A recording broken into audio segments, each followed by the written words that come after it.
Hiya interwebs, Girl Germs here. Actually playing some Halo 3 today.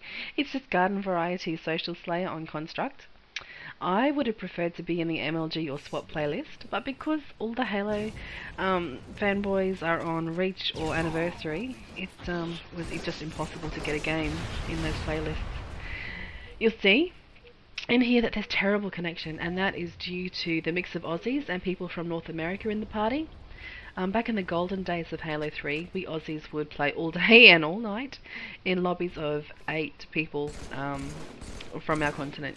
And that's not for any other reason than we couldn't search regionally effectively.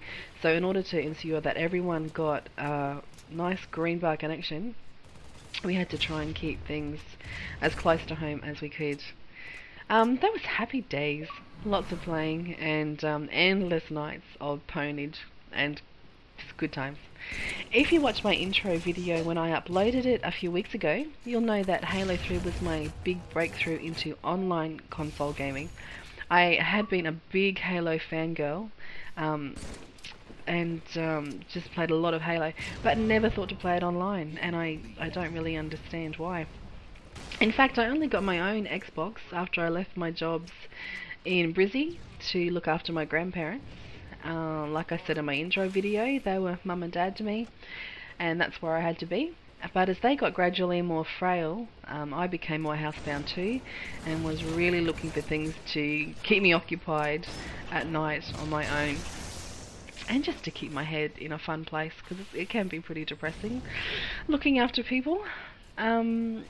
I'd moved back home just in time for the new shopping centre to open, and they had a shiny new EB, and way back then, to give you some idea of how long ago it was, they were advertising pre-ordering Crackdown to get your special invitation to play the Halo 3 multiplayer beta.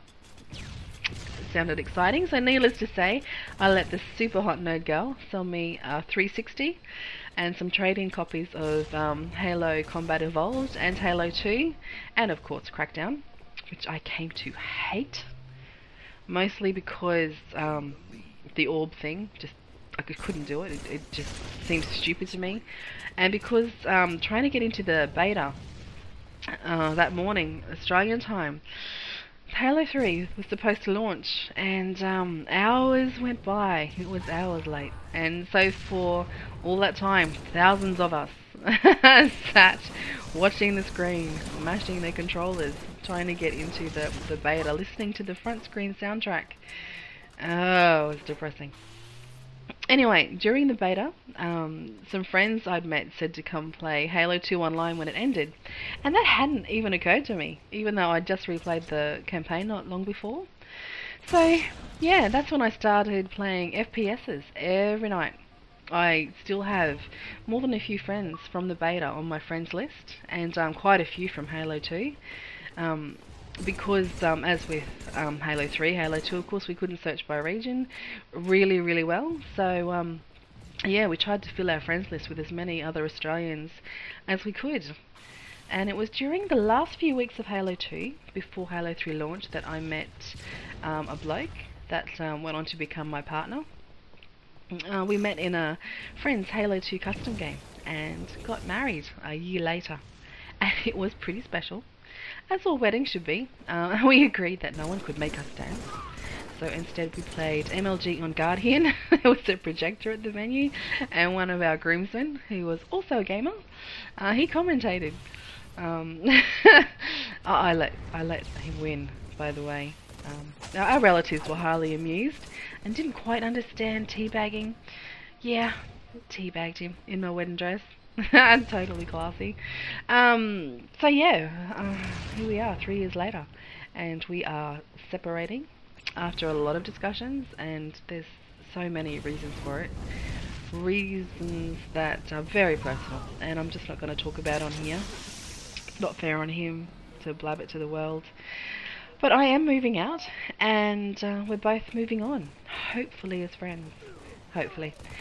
Even now, when things are really horrible and tense between us, being able to get online in our separate rooms and shoot each other and other people, it's a great way to break that tension. Halo 3 was a good time for us, which is why I think I was playing it today. And it had been a very bad day for us, and as much as there's still good days, some days are spectacularly awful, as with any breakup. And it was fun. Connection aside, and not remembering the button layout until halfway through, and having my sensitivity far too high. BR is just so bad in this. Please remember that it had been, you know, like a year since I played it probably. But it was a good way to spend a couple of hours on my own and to chill out after the shit, basically. Make sure when you find someone, you do your best to keep your relationship special and beautiful. But if things get beyond repair, don't sacrifice yourself. Look after yourself and try to maintain that friendship if you can. And that's what I'm trying to do, to keep what's made us friends in the first place intact, so that we haven't wasted our time. And yeah, just trying to keep that friendship. I don't have a moving date for when I'm leaving. I know it's going to be within the next couple of weeks though, and hopefully I'll get another video up before then. And I'll get broadband sorted at my new digs, which are actually my old digs. And yeah, until then, you'll be able to catch me on Twitter, and I'll be around. So thanks for stopping by, and catch us.